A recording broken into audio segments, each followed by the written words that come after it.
Let's bow our head in silent prayer. 請大家低頭禱告。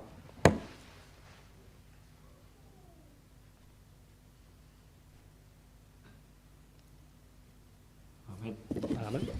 In the name of Lord Jesus, we continue with our lesson by singing hymn 169. 奉主所以我哋繼續嚟學習，我哋重唱讚美詩169首嘅。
Let's pray together. 我哋一齊禱告。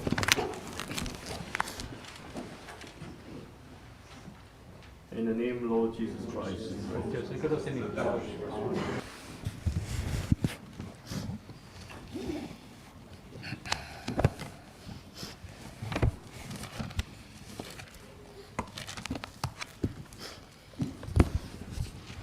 In the name of Lord Jesus Christ, I speak. 奉主耶穌聖名講話。We're going to continue with our learning on the book of Lamentations. 咁跟住我哋繼續嚟學習呢個耶利米哀歌嘅。This book is about the devastation that has happened to the city of Jerusalem. 咁呢本書就講到耶路撒冷淪陷嘅情況。Obviously, the writer Jeremiah himself was full of sorrow as a result. 咁呢個作者呢個耶利米其實充滿呢個悲哀啦，因為呢個嘅緣故。In his writings, it's quite clear that he spelled out all the curses that God has mentioned in the book of Deuteronomy. 咁喺佢嘅呢個嘅所寫嘅內容裏邊佢提到神喺呢個申命記裏邊所提到一切呢啲嘅咒詛嘅。The desire of the Lord is such that the nation of Israel shall become strong and shall become a city that glorified His name. 神所渴望就係神嘅城能夠嚟去成為一個堅固嘅城，同埋一個能夠榮耀嘅城。The reasons for God to destroy them have been clearly recorded in the book. 咁呢個被毀壞嘅原因好清楚喺呢本書裏邊所寫到嘅。The Bible, Jeremiah says that Jerusalem has sinned against God gravely. 因為耶路撒冷大大嚟去得罪神。So God has to, allow them to be chastised. 所以神嚟去嚟讓佢哋嚟去被咁樣嚟去管教嚟懲罰。So Jeremiah actually could see that it is the Lord who planned, for the destruction of the city of Jerusalem. 耶利米佢好清楚呢個係神嘅旨意讓呢個嘅城市被嚟係咁樣毀滅㗎。We know that the city of God should exalt God. 咁我哋知道應該一個作為神嘅一個城市應該係要你去高舉神㗎。We know that by the deeds of the people of God, God shall be exalted. 藉着神嘅選民呢種嘅心佢哋應該係讓神嚟得到呢種嘅高舉嘅。But in Jeremiah, in Lamentations, we are told that the enemy is exalted. 但係喺呢個耶利米呢個哀歌裏邊提到話，反而呢啲敵人佢哋被嚟去高舉。So you find that the exaltation of the enemy is actually not only is a shame to God's people. 咁我哋發覺到呢個敵人佢哋呢種嘅被高舉唔單止帶俾神選民呢種嘅羞辱。It has thrown actually the name of God into disrepute. 亦都嚟去讓神嘅呢個名嚟去得羞愧嘅。We turn to chapter 1. 我睇翻嚟呢個耶利米哀歌嘅第1章。We read the last part. Verse 9. Verse 9, the last part, it says, O Lord, behold my affliction, for the enemy is exalted. 第9節嘅下半段話，求你看我的苦難，因為仇敵誇大。So, this is a very shameful thing that happened in the community of faith, or in the community of Israel. 所以呢個喺一個信仰嘅團體裏邊，喺呢個以色列呢個信仰裏邊，呢一個係一個大羞辱嚟㗎。So quite clearly, not only the people of God suffered physical pain. 好清楚嘅，唔單止神嘅選民喺呢個肉體上受到呢個嘅苦難。In a way, you find that God was also put to shame by His own people. 同時嘅神亦都因為佢嘅選民嘅緣故而去得到呢種嘅羞愧。So as God's children. 所以作為神嘅兒女們，our duty is to exalt God. 我哋嘅責任就係要嚟去尊崇神，嚟高舉神㗎。By doing His will. 嚟去行出佢嘅旨意。You find that when we fail to do that. 我哋發覺當我哋唔能夠咁做嘅時候，not only we cause a lot of grief to God. 唔單止呢個會帶俾神好多嘅呢個嘅悲痛。We actually shame God as well. 甚至其實我哋係嚟去讓神嚟得到呢個羞辱㗎。Now I want you to read Isaiah chapter 1. 我睇呢個嘅以賽亞書嘅第1章㗎。We turn to Isaiah chapter 1. 以賽亞書我睇第1章。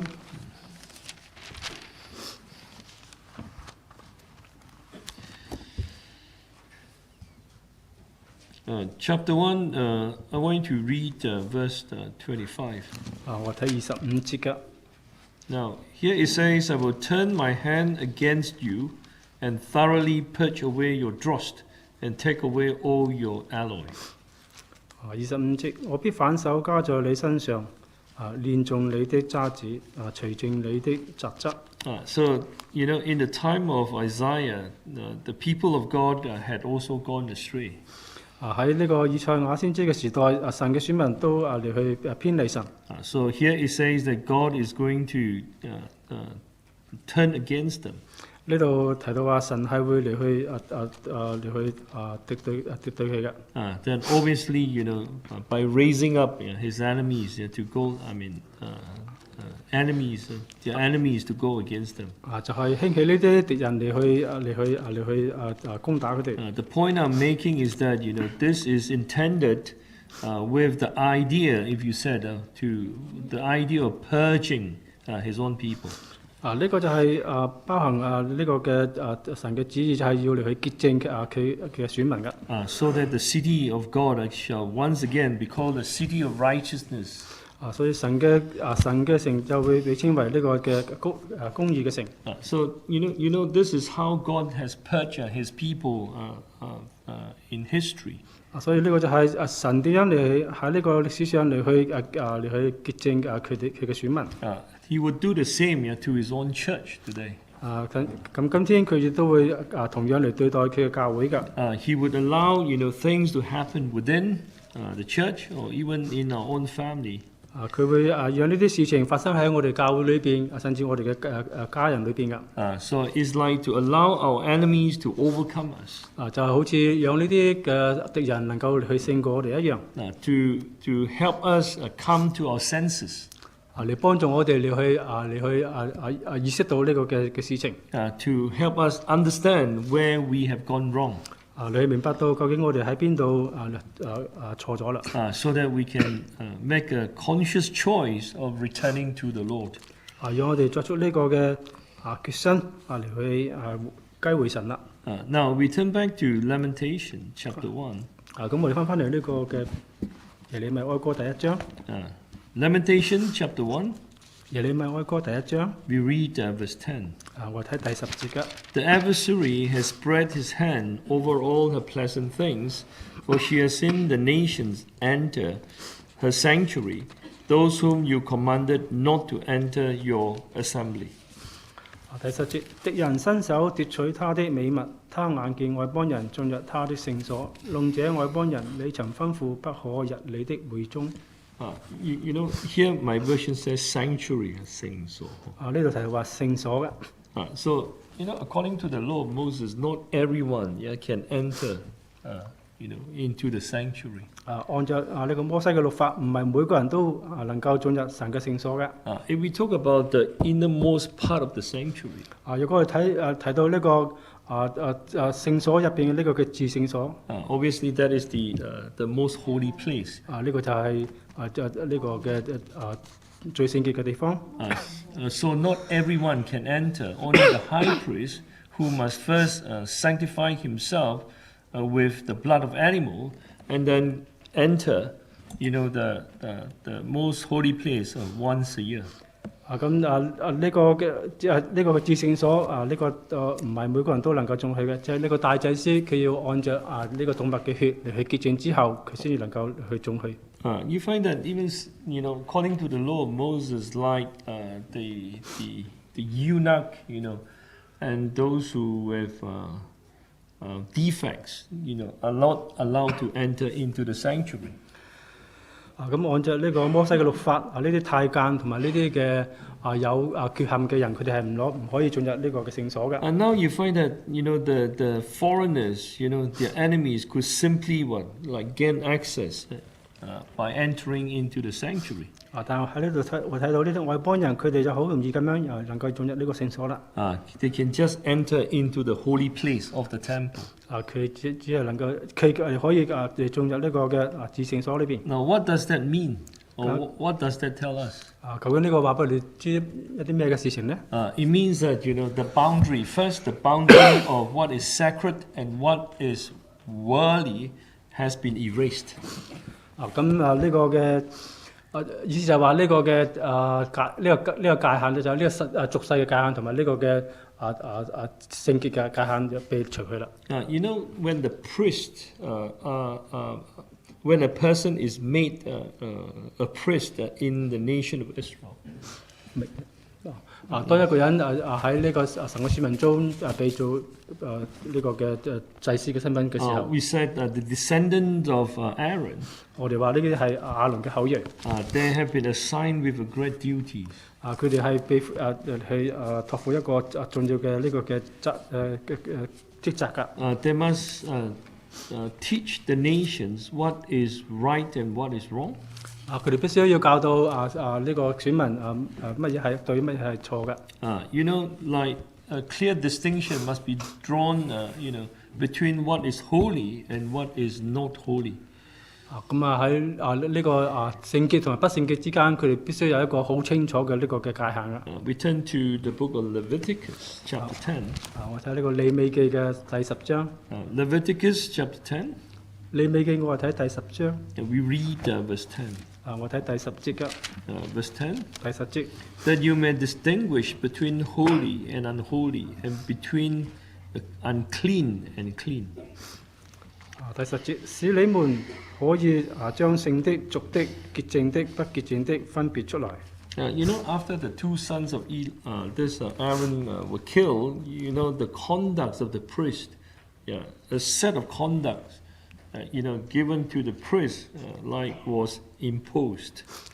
咁當呢個亞倫嘅兩個兒子被殺害之後，咁呢啲祭司就有一個呢個嘅規則要嚟去讓佢哋遵守嘅。They must distinguish between what is right and from what is wrong. 佢哋必須要曉得分辨乜嘢係對，乜嘢係錯嘅。Now we read verse 11. 我繼續讀11節。And that you may teach the children of Israel all the statutes which the Lord has spoken to them by the hand of Moses. 第10節，有使你們可以將耶和華藉摩西曉諭以色列人的一切律例教訓他們。So this is the duty of a priest. 呢個就係呢個作為一個祭司佢嘅呢個嘅責任。So in the New Testament, you know, a worker or a leader of the church must do the same. 所以喺新約嘅時代一個神嘅工人或者一個教會嘅負責人，佢都要咁樣去做嘅。So you find that Paul has done that. 咁我哋發覺到保羅佢係咁樣做到。He was able to declare the whole counsel of God, to all the elders from Ephesus. 佢係將神嘅一切呢個事情嚟教導呢個以弗所嘅長老們。So you know this line of distinction must be clearly drawn. 呢條界限嘅線必須要好清楚嚟分別出嚟。We find that if we do not uphold this distinction, 我哋發覺到，當我哋冇嚟去持守呢個嘅界限嘅時候 which we know in the first place has not created by us, 因為呢個起初唔係我哋所設立嘅。this is created by God Himself. 呢個係神所設立嘅。But requires men to uphold it. 但係需要人嚟去持守佢嘅。Then God will allow foreigners to come in to trample down the sanctuary. 如果係咁嘅話，神就會嚟去讓呢啲外邦人嚟去進入呢個嘅聖所呢邊。To desecrate the temple altogether. 嚟去污毀呢個嘅整個嘅聖所嘅。If you look at the church in the time of the apostles, 如果睇下使徒時代嘅教會， this is exactly what happened to the church. 呢個就係教會所發生嘅事情。At the initial phase of the church, of the establishment of the apostolic church, 喺呢個使徒教會初期興起嚟嘅時候， very quickly the standard of God was set up. 咁好快嘅神嘅呢個標準就被設立起嚟啦。 The worker of God held on to that standard. 神嘅工人都嚟去持守呢個嘅標準啦。So the distinction is clearly drawn, between the church and the world. 所以呢個教會同埋呢個世界呢個嘅分別係好清楚嘅。So because of that line is upheld, 因為呢個嘅界限被持守啦。so the church spread very quickly. 所以教會就好快就傳開去。But later on, you find that after the demise of all the apostles, after all the apostles died. 但係當呢啲嘅使徒們佢哋離世之後， And it's like the line was beginning to be erased. 咁呢個嘅呢個界限就好似被嚟去除去一樣。So you see the infiltrations of human philosophies into the church. 咁你發覺呢啲人嘅呢個嘅理解就進入嚟教會。So you know what? Eventually the Spirit of God left the church. 到最後神嘅靈離開呢個教會。So God allowed this thing to happen. 所以神讓呢啲一切嚟去發生。Allow those whom God commanded not to enter the assembly to enter. 亦都讓嗰啲神曾經吩咐唔可以進入嘅人，佢哋能夠去進入。Therefore we must hold the line. 所以我哋必須持守呢個嘅界限。This is very important. 呢個係好重要㗎。In our own personal faith. 喺我哋個人嘅信仰 In our journey of faith, we must also hold the line. 喺我哋嘅信仰嘅呢個旅途當中，我哋必須要持守呢個嘅界限。We have been taught what is right and what is wrong. 我哋已經被教導乜嘢係對，乜嘢係不對㗎。We must not allow our mind to take control over the will of God. 我哋千祈唔好俾我哋嘅思想思維嚟去超越我哋對神呢種嘅信心。We say human supposition have no part to play in the community of faith. 我哋話喺呢個信仰嘅團體裏邊，人嘅呢個嘅人嘅呢個思維係唔可以嚟去取悦，冇地方，係冇立足之地㗎。Only the will of God, is the standard. 只有神嘅旨意先至係呢個嘅標準。So we must be able to distinguish. 所以我哋必須能夠咁樣嚟去分辨。Again, we said, to distinguish, we have to cleanse ourselves. 咁我哋去分辨就必須要去潔淨自己啦。I want you to look at Nehemiah. 我睇下呢個耶利米書嘅。Nehemiah. 尼希米記。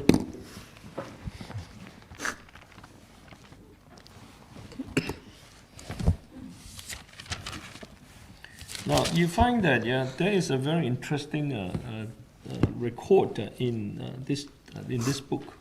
咁你發覺喺呢本書裏邊有一個好奇妙嘅呢個嘅記載嘅。The last chapter is talking about the principle of separation. 最後一章係講到呢個嘅分別嘅呢個嘅原則。Now I want you to read verse 1. 我哋睇下第一節嘅。Chapter 13, verse 1. 尼希米記13章嘅第一節。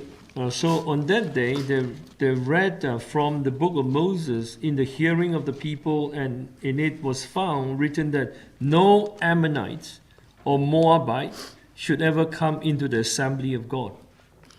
第一節當日人念摩西的律法書給百姓聽，遇見書上寫着說，亞門人和摩甲人永不可入神的會。Now, if you read on verse 2. 我哋繼續讀第二節嘅。Because they had not met the children of Israel with bread and water, but hired Balaam against them to curse them. However, our God turned the curse into a blessing. 第二節，因為他們沒有拿食物和水來迎接以色列人，且雇了巴蘭咒詛他們，但我們的神使那咒詛變為祝福。So according to the law of Moses, these people must be separated. 所以按照呢個摩西嘅律法，呢啲人必須會被隔離嘅。Again, when you read on, like in verse 7. 咁我哋繼續讀嘅時候，我睇第7節嘅時候。Here it says Nehemiah came to where? Jerusalem. 呢度提到話呢個尼希米嚟到呢個耶路撒冷。And discovered the evil that Eliashib had done for Tobiah in preparing a room for him in the courts of the house of God. 呢度話佢知道呢個以利亞撒為呢個多比亞喺神嘅殿嘅院內預備屋子的那件惡事。Tobiah was one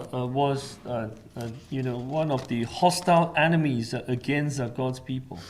咁呢個多比亞係其中一個呢個敵人係嚟去敵對神嘅選民嘅。Eliashib was the high priest. 以利亞撒係呢個嘅大祭司。That's why Nehemiah said he has done a great evil. 所以尼希米話佢作咗一件嘅惡事。By preparing a room for this guy in the court of the house of the Lord. 就係為呢個人嚟喺神嘅殿嘅院裏邊預備一個嘅房子。So you find that even in the time Nehemiah, they did not hold the line. 所以我哋發覺到喺呢個尼希米嘅時代，佢哋都冇嚟去持守呢個嘅界限。Yes, you find that the wall has been rebuilt. 咁我哋發覺到呢個城牆被嚟重建啦。But if you trace the history of the chosen people, 但係若果我哋嚟睇下呢啲選民嘅呢個嘅歷史。when they entered into the dark ages or dark period. 當佢哋進入呢個黑暗呢個嘅時代嘅時候。And you find that the temple was completely desecrated. The second temple was desecrated. 你發覺第二個呢個聖殿係完全被嚟去毀滅㗎。Why did that happen? 點解呢個事情會發生呢？ Why did God allow that to happen? 點解神會讓呢件事發生呢？ Because they did not hold the line. 因為佢哋冇持守呢個嘅界限。So we have the duty. 所以我哋必須有呢種嘅責任。We hold the line for our own benefits, for the good of the church. 我哋持守呢個嘅界限，為咗我哋自己個人同埋為咗教會嘅呢個嘅益處。We have not held the line, to segregate others. 我哋唔係嚟去持守呢個界限嚟去與別人嚟去分別出嚟。We do it to allow people to know that what is right and what is wrong. This is the duty of a worker. 我哋作為一個工人，我哋咁樣做係嚟讓人知道乜嘢係對，乜嘢係錯㗎。So you find that even though the temple, the walls were rebuilt, but history tells us eventually, the temple was desecrated. 雖然呢個城牆被重建起嚟，但係發覺到從呢個歷史我哋睇到呢個嘅聖殿到最後都係被嚟去毀滅㗎。I want you to read, this the book of Psalms. 咁我睇下呢個詩篇㗎。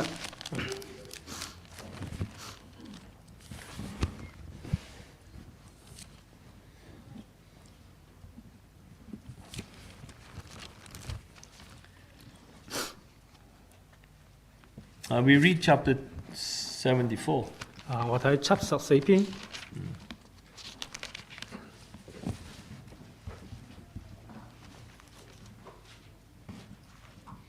Now, what happened when the enemy entered into the temple of Solomon?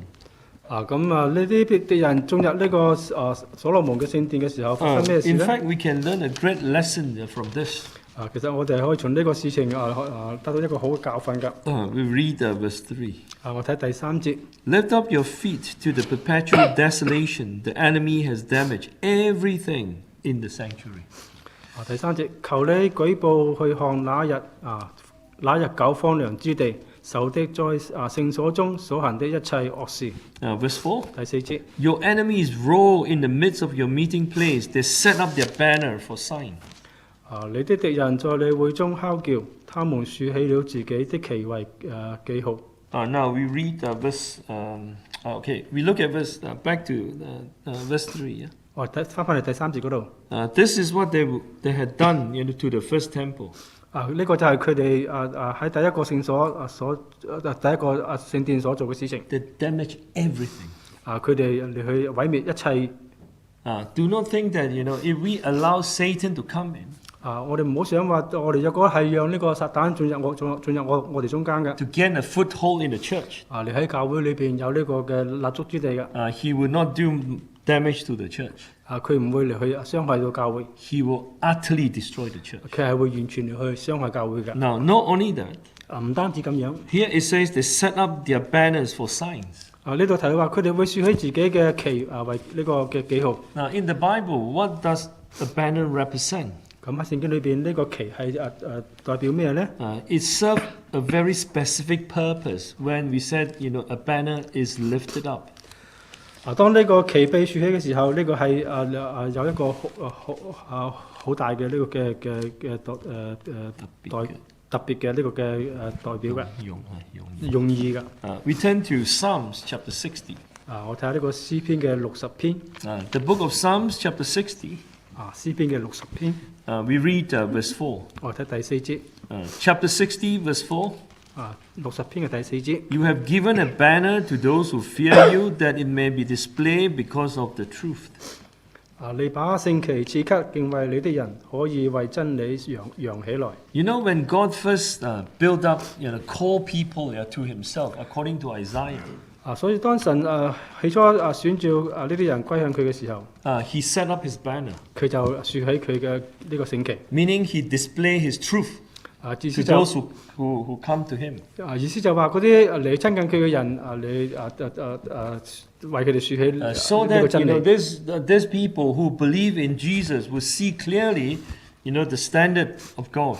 所以嗰啲相信主耶穌嘅人佢哋好清楚能夠睇見呢個嘅界限。I want you to turn to Isaiah chapter 11. 我睇呢個以賽亞書嘅11章嘅。We turn to Isaiah chapter 11. 以賽亞書我睇11章。We read verse 10. Yeah. 我睇第10節。Chapter 11 verse 10. 以賽亞書11章嘅第10節。And in that day there shall be a root of Jesse. We know that the root of Jesse here refers to Jesus Christ. 喺佢話到那日耶西嘅呢個根呢個耶穌嘅根就係代表呢個主耶穌基督啦。We know that this is also a prophecy concerning the coming of Christ. The first coming of Christ. 呢個亦都係主耶穌第一次降臨呢個嘅預言。Here it says, "Who shall stand as a banner to the people?" 呢度話佢係嚟去作萬民嘅大旗嘅。For the Gentiles shall seek him, and his resting place shall be glorious. 外邦人必尋求他，他安息之所大有榮耀。Now you find that when these people went into Solomon's temple. 我哋發覺當呢啲人嚟到呢個所羅門嘅聖殿嘅時候，they even set up their own banners. 佢哋甚至嚟豎起自己嘅呢個聖旗。In those days, when a nation has conquered another nation, obviously, the conquering nation would put up a banner. 因為喺嗰個時代呢啲國去攻打國嘅時候呢啲打勝仗嘅方面，佢哋會豎起佢哋嘅呢個聖旗㗎。Like saying that now this land here, this country is under their control. 意思就係話而家呢個地方就係屬於我嘅管轄啦。No, you know this. The rule of this nation has been overthrown. 呢個國家嘅管治已經被你去打敗啦。No, so in a spiritual sense, 所以喺屬靈上嚟講， it's like the standard is changed now. 意思話呢個嘅標準已經被改變啦。So the enemy set up their own standard. 所以呢啲敵人佢哋豎起自己嘅呢個嘅標準。Destroy the temple and set up the standard. 佢哋去毀滅呢個嘅聖殿你豎起自己嘅呢個嘅標準啦。Now back to chapter 74 of Psalms. 我哋翻返嚟呢個詩篇嘅74篇嗰度。We read verse 7. 我睇第7節嘅。74 verse 7. 詩篇74篇嘅第7節。They have set fire to your sanctuary. They have defiled the dwelling place of your name to the ground. 第7節，他們用火焚燒你的聖所，褻瀆你的名，你名的居所，拆毀他到地。Let us destroy them altogether. And they said in their hearts. 他們心裏說：我們要縱行毀滅。So you find that whenever, according to this Bible, the enemies entered into the sanctuary of God, this is what they would do. 按照聖經呢度所提到嘅佢哋呢啲敵人進入呢個聖所之後，呢度就係記載佢哋將會點樣去做。They will completely desecrate the temple of the Lord. 佢哋係會完全去毀滅神嘅聖所。So you find that in the book of Lamentations. 所以我哋發覺喺呢個嘅耶利米哀歌裏邊，they said, God has allowed those who are not supposed to be in the assembly of God, and now they have come in. 咁呢度提到話神係容許嗰啲本應唔可以入神嘅會所嘅人嚟去進入佢嘅聖所裏邊。For a perfect church. 我哋知道作一個嘅完全嘅教會。Eventually we need to cast out all this Canaanites. 到最後我哋必須要去嚟去趕出呢一切嘅呢個嘅迦南人㗎。We turn to Zechariah chapter 14. 我哋睇下呢個撒迦利亞書14章㗎。Zechariah chapter 14. 撒迦利亞書嘅14章。We read verse 21. 我睇14 verse 21. 14章。14章嘅21節。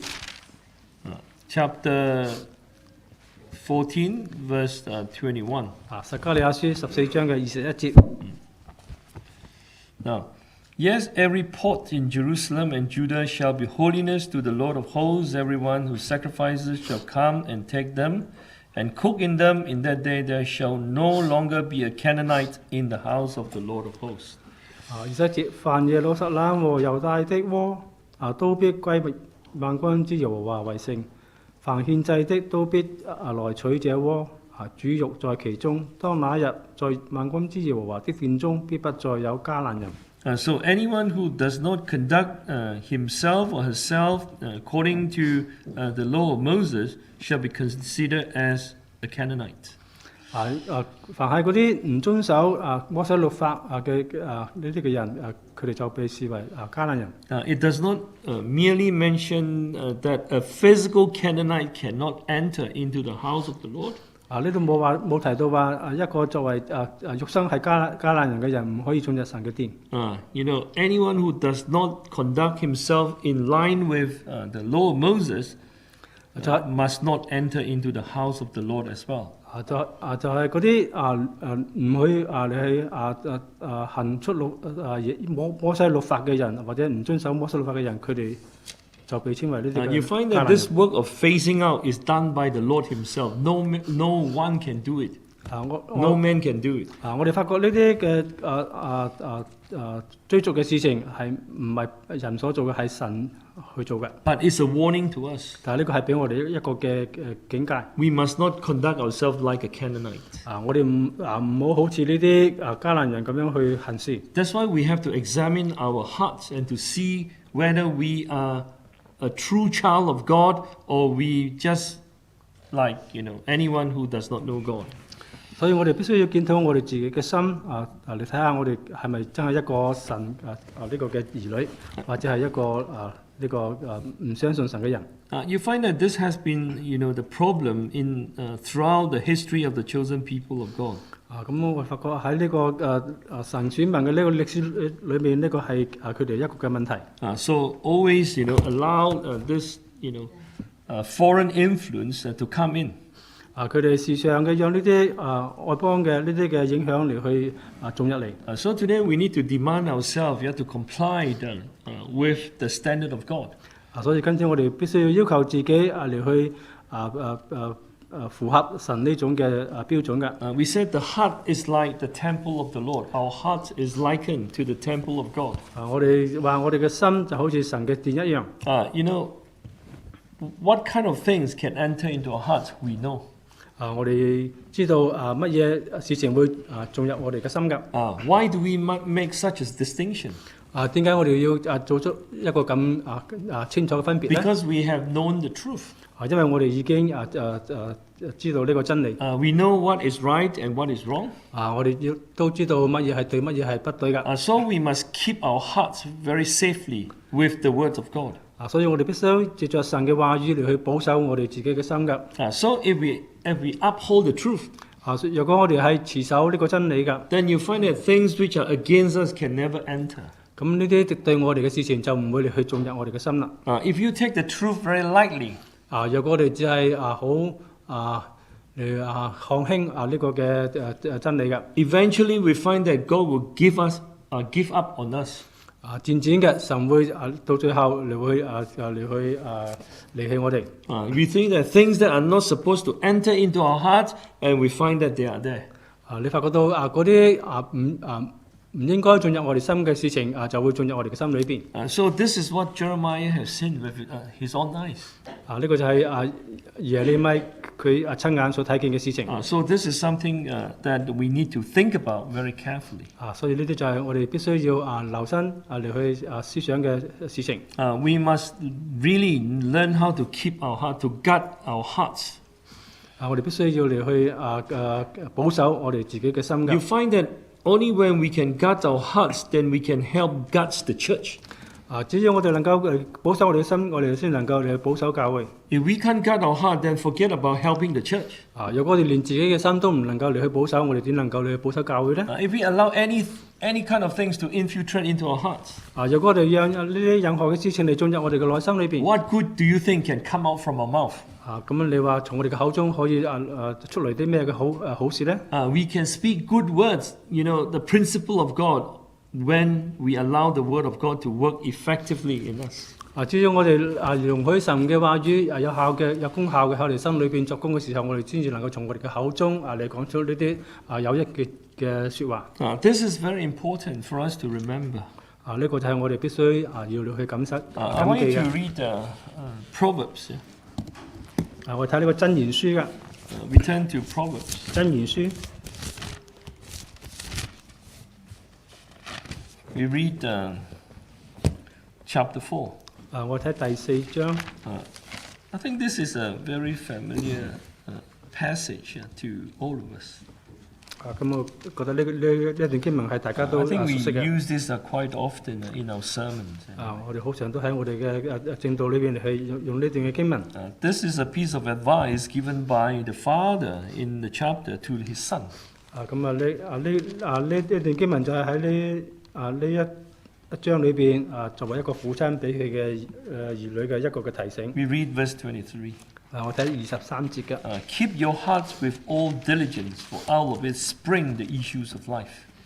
23節話：你要保守你的心勝過保守一切，因為一生的果效是由心發出。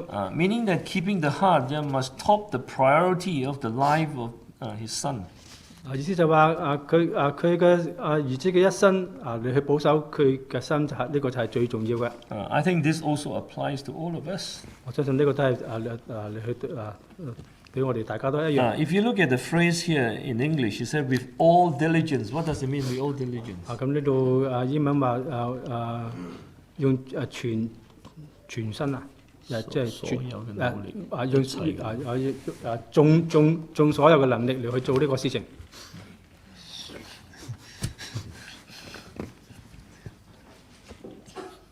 So meaning you have to do it all the time.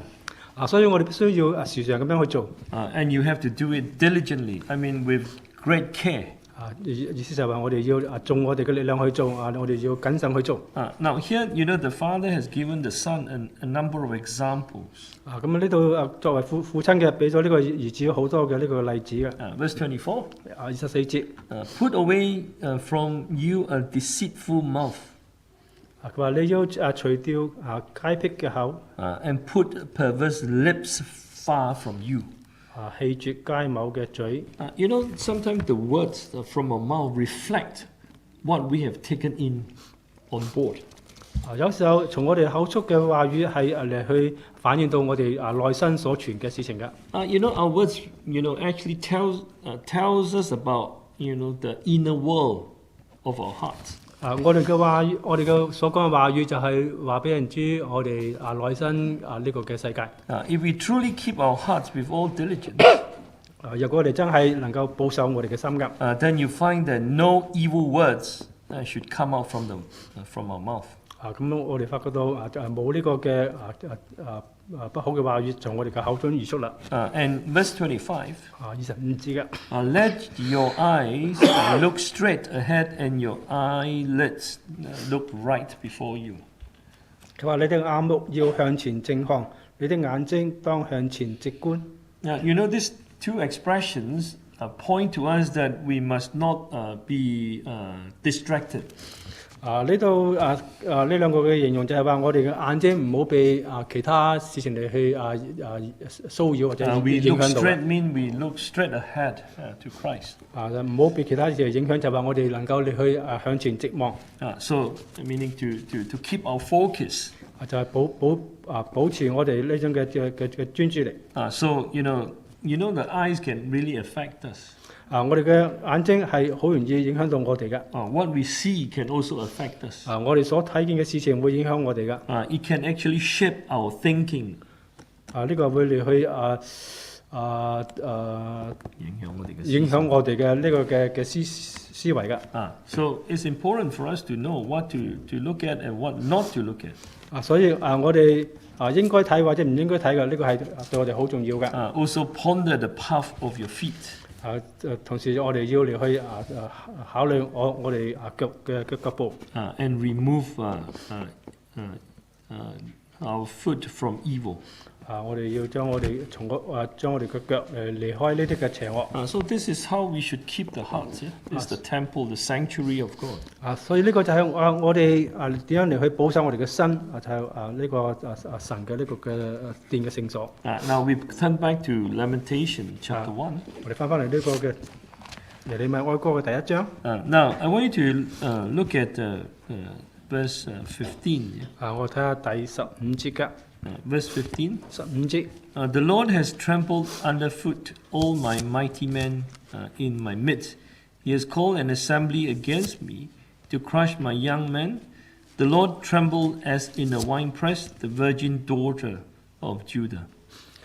15節，主興起我中間的一切勇士，招聚多人攻擊我，要壓碎我的少年人。主將猶大居民踹下，像酒渣中一樣。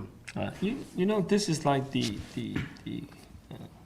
entire community was wiped out. 呢度就係好似整個呢個民族被嚟去毀滅。We know that the end time true church, collectively speaking, will not be wiped out. It will become better and better. 咁我哋知道我哋嘅呢個嘅信仰嘅團契真教會到最後我哋係唔會完全被毀滅㗎。It will become better and better. 我哋會更加越嚟越好㗎。Those who hold the line, they will become better and better. 嗰個持守呢個界限嘅人佢哋會越嚟越好嘅。When you read the Revelation, 當我哋睇呢個嘅啟示錄嘅時候， there are individual churches, who have been gravely affected by Satan. 有呢啲個別嘅教會，佢哋係俾呢個嘅撒旦大大嘅影響到嘅。The Bible says even the throne of Satan can be found in their midst. 聖經甚至話到呢個嘅撒旦嘅呢個嘅一個嘅寶座都能夠喺佢哋中間嚟去找到嘅。There are two ways to look at it. 呢個我哋可以有兩方面嚟去睇嘅。It means that many of them, their hearts have been occupied not by God but by Satan. 意思就係話佢哋有啲人佢哋嘅心已經俾呢個撒旦嚟去佔據啦。When you look at those passages, one of the reasons that stands out is because they allow corruption to come in. 咁當我哋讀嗰啲經文嘅時候，我哋發覺到佢哋嘅心就係話讓嗰啲呢個嘅敗壞嚟去進入佢哋嘅心啦。That's why the church was completely, desecrated. 所以呢個教會就完全嚟去俾嚟去荒涼毀滅。So you said all the believers in the church, be they young or old, they were wiped out. 所以喺教會裏邊，無論係呢啲年輕嘅或者年幼嘅，佢哋都完全被毀滅啦。In our ministry work for God, 喺我哋作神嘅呢個嘅事工當中 you may not see this in places where our church is more established. 我哋可能或者喺呢啲被建立嘅教會裏面唔能夠睇得見。In some pioneer areas. 有啲喺開拓區嘅裏邊。Because those who came to believe, they were not exactly sincere before God. 嗰啲嚟去相信嘅人，佢哋之前係冇嚟去向對神有呢種嘅忠心嘅。So you find that as a result, it's like they have given a leeway for Satan to come in to work. 咁因為咁樣緣故，佢哋就俾呢個嘅有呢個嘅地步讓呢個魔鬼嚟去作工啦。In some places, the entire church was wiped out. 有啲地方整個教會嘅信徒都被嚟去毀滅。Because the leaders did not hold the line. 因為佢哋嘅負責人冇嚟去持守佢哋呢種嘅界限。So all the people within the church, they scattered. 所以整個教會嘅呢啲信徒都嚟去被分散啦。Many of them went back to their former belief. 好多都翻去佢哋以前嘅信仰。Complete, desecration. 完全嘅被嚟去荒涼毀滅。So I think again, yes, the Lord was angry with the people. 我哋知道神係嚟去向佢嘅選民嚟去發怒。Why did God allow this to happen? 點解神會容許呢啲事情嚟去發生呢？ Why did God tremble His own vineyard? 點解神嚟去踐踏佢自己嘅葡萄園呢？ Because of the sins of the people. 因為選民嘅呢個嘅罪嘅緣故。So in Lamentations, we see the righteousness of God. 所以喺呢個耶利米哀歌裏邊，我哋睇到神嘅呢種嘅公義。So you find that Jeremiah did not conceal any part of it. He mentioned every aspect of God's righteousness in great detail. 所以我睇到耶利米佢係冇將呢啲一切嚟去隱瞞嘅，佢係好清楚嘅嚟去好仔細嘅寫出神呢種嘅事情。Now I want you to read verse 16, the last part. 咁我哋睇下呢個16節嘅下半啲。My children are desolate because the enemy prevail. 佢話：我嘅兒女孤苦，因為仇敵得了勝。Meaning the children of God have been taken captive, have been taken away. 意思就係話神嘅兒女被擄去啦。So today you know that we have the duty, to protect. 所以今天我哋有責任係需要嚟去保護嘅。If we want God to help us not to tremble, His own vineyard. 如果我哋唔想神嚟去踐踏佢自己嘅葡萄園嘅，then again I said we must hold the line. 我哋必須就持守呢個嘅界限。So we must first keep our hearts pure. 我哋首先必須要嚟去保證自己嘅心係潔淨嘅。You know that whatever God has done is righteous. 我哋知道神所做一切都係公義嘅。That's why in chapter 1, Jeremiah acknowledged that. 所以喺第一章裏邊，耶利米先知佢就有呢個嘅認知。We read verse 18. 我睇18節嘅。The Lord is righteous, for I rebel against His commandment. Hear now, all people, and behold my sorrow, My virgins and my young men have gone into captivity. 18節，耶和華是公義的，他這樣待我，是因我違背他的命令。眾民啊，請聽我的話，看我的痛苦，我的處女和少年人都被擄去。You find that here Jeremiah blamed no one, except himself. 我哋發覺到耶利米喺呢度冇嚟去冇嚟去怪責某一個人嘅，係嚟去將呢個嘅罪嚟歸去到自己身上嘅。That's why he said, "For I rebel against His commandments." 佢話我違背你嘅命令。When did he rebel against God's commandments? 咁佢喺邊度嚟違背神嘅命令呢？ There's no records in the scriptures which says that.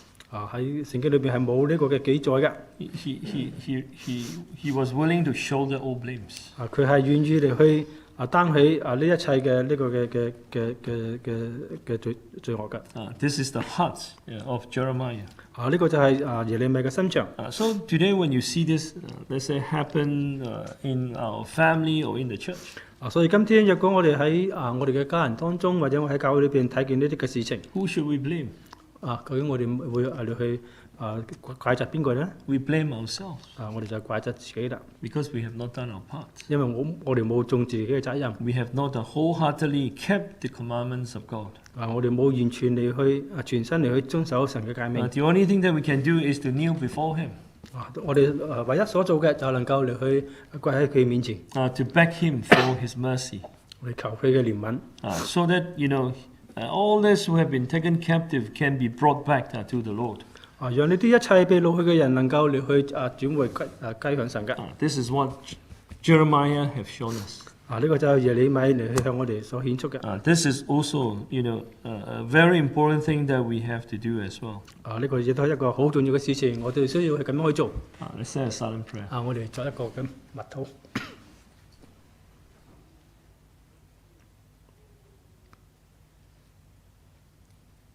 Amen.